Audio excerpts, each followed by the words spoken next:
what, but I picked up this neutral wire, and I got quite a shock out of that. I don't think they were supposed to leave that right on the ground. But anyway, You're not dead. but well, the fact that it was a neutral wire is why I'm not dead.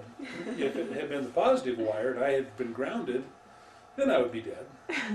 But no, I managed to live out of that. That was good.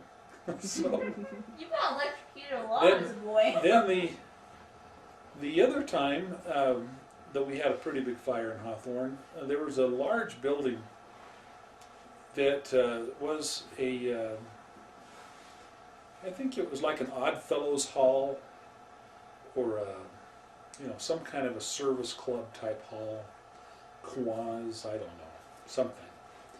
And this thing was quite large, but it also had a dry cleaners in the back of it, towards its alley. Had a large vacant lot next to it, and the dry cleaners faced this large vacant lot. But the building, you had to walk up some pretty impressive stairs to get up to the main part of the building, and then there's large double doors that open, and then you'd go into the main building. And that was the first place that, in Hawthorne, my father helped start the Sunday school for the LDS church, and that was the first place that they met. But anyway, somehow a fire had started, maybe in the dry cleaners, and this very impressive building was really quite large, but it was all made out of wood. And this whole thing got on fire.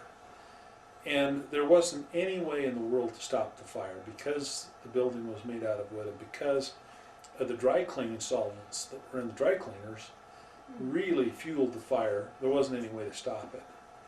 And so it just made this gigantic bonfire that lasted for hours.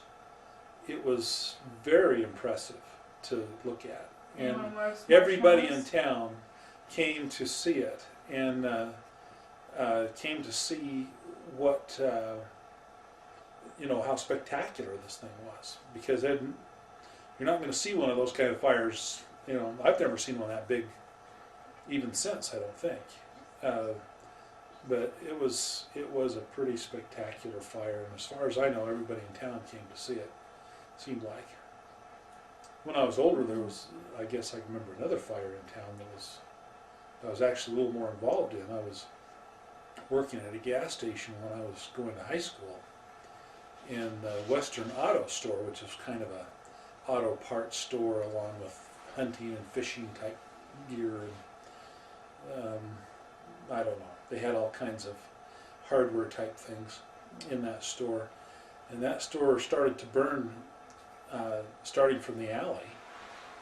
And I noticed it burning, and I ran over to the front door, which is the opposite end from where the fire was starting. I looked in, and everybody in the store was aware that the fire was going, and they were grabbing their business records and grabbing the file cabinets and whatnot. Said people would owe them money to carry things on credit, and they needed all those records, and so they were busy grabbing those records as the building was on fire, and they came running out of the building. But anyway, I went back over to the service station where I was, which is north of there, and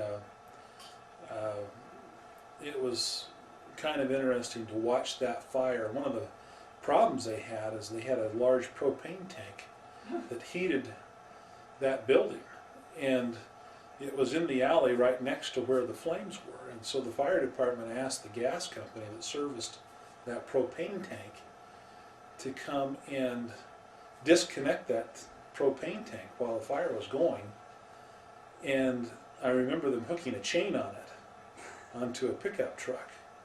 And as they got it unhooked, and of course they were spraying it with water all this time to keep it cool, because if it would have exploded, it would have leveled many buildings anywhere near it. The post office was across the alley from this, where the fire was. It would have leveled the post office, but they managed to drag it away with this chain hooked to a pickup, and they're just able to drag it away down the alley.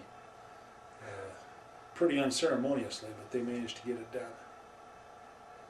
Wow. Tell about Well, as long as we're on fires, we have to tell the story about the T-bone steak. And this story starts out with my mother substitute teaching for a primary school. And I don't know that she'd been doing it very long, but anyway, I went to the same primary school where she was substitute teaching. And I would get home from school about 3 o'clock. But a lot of times she would substitute in the morning and not in the afternoon. Or substitute in the afternoon, not in the morning. But she would come home right after school. She'd be home the same time I would be home, or earlier. And anyway, before she went to school that particular morning, she put a T-bone steak in the oven, and she turned it up on high. And she wanted to start cooking this T-bone steak. And then the theory was she was supposed to turn it way down before she left for school.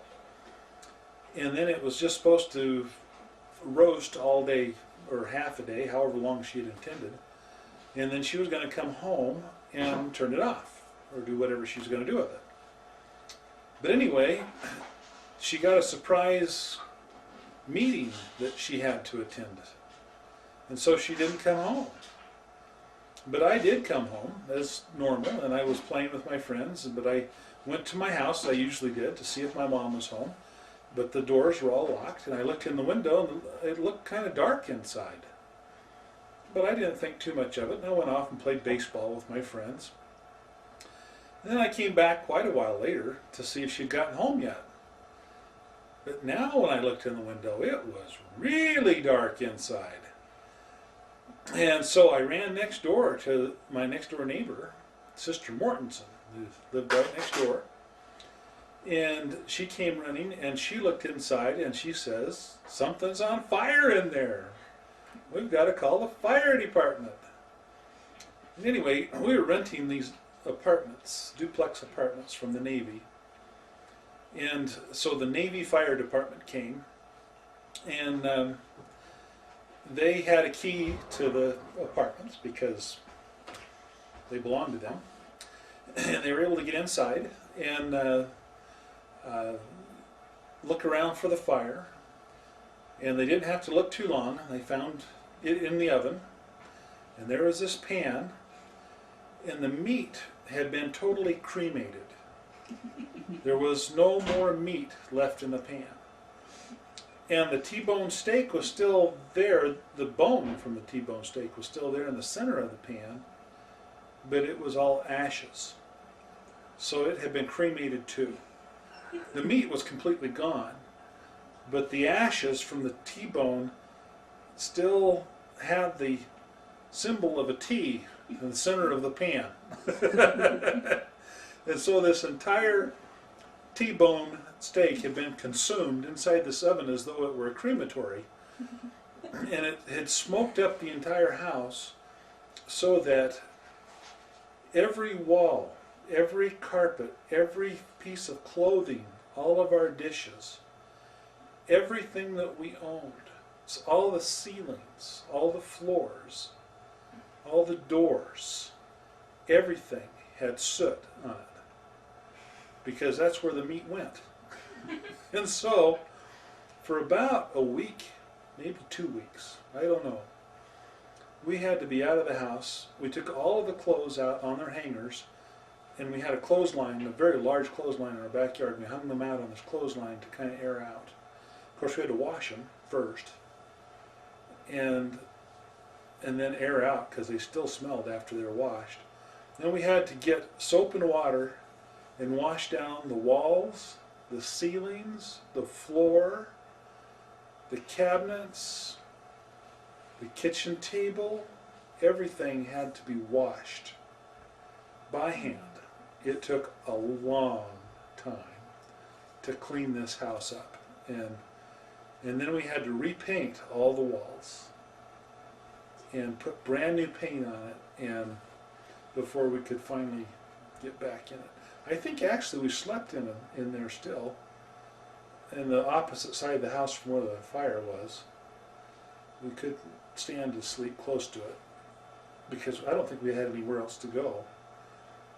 But the house really wasn't ready to go. We didn't bring the clothes back inside for a number of days. I don't know how many days, but quite a while before we could get back in that house and have it comfortable again.